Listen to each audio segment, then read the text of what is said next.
Look at it again. He said, charity envieth not. So now love does not envy at all.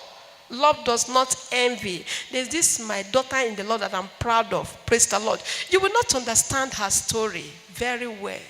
That is Sister Gracious. Are you around? Sister Gracious. You know, I'm proud of her. You will not believe. Come closer. Do you know that the story of Women of Favor Prayer Ministry will never be completed without her? It will never. We are talking about love does not envy. I was alone praying in my room for my pastor that was going for crusade. And she called, said she was coming. I could not tell her no or yes. I reluctantly accepted. And she came to my house knocking, and I was kneeling down in the parlor praying.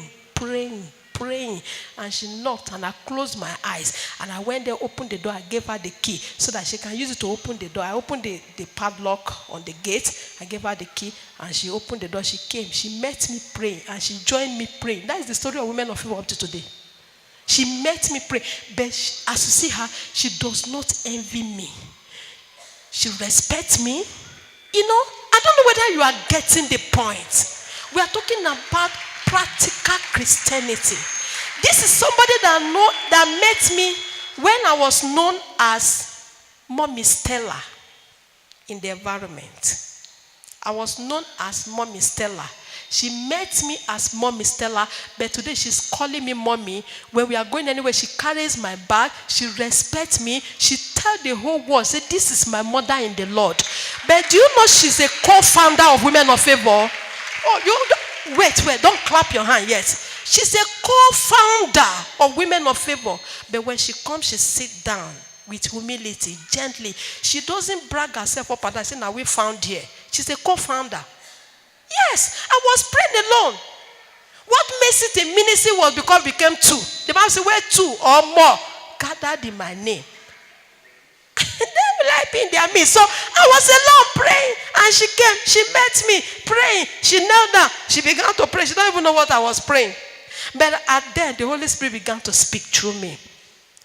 And I began to give message. From there, I followed that to her house. From there, one thing led to another. I met the husband, met the family. And then from there, she said she will be coming to my house. This prayer that we prayed, that miracle happened like this in my family. This prayer, I want to be meeting you in your house every Monday so that we can be praying. And I told her, I said, no, me, no one ministry. I was not ready for any ministry. She said the following Monday she came to my house again. Two of us prayed. We prayed from 9 to 12. The third Monday, one other sister joined us. The fourth Monday, another sister joined us. The fifth Monday, another sister joined us. That is how they joined us as we are here today. Charm your heart, sister. You are blessed. Come. The Lord will favor you. We are talking about love. Love does not envy. Praise the Lord. I said, jam your hands again to Jesus. Love does not envy. Say na him, na her, na only her they know, na only her they talk, na only her they do. No, that is not love. Love does not envy. So Christians that envy do not love. All we need is that when you see somebody up there, go closer. Praise the Lord.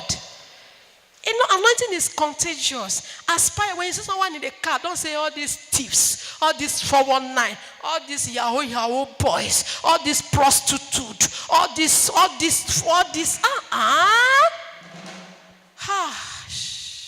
Stop condemning people.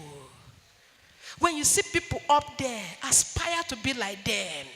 Just pray that God, the grace that took this person, let that grace take me up. Praise the Lord.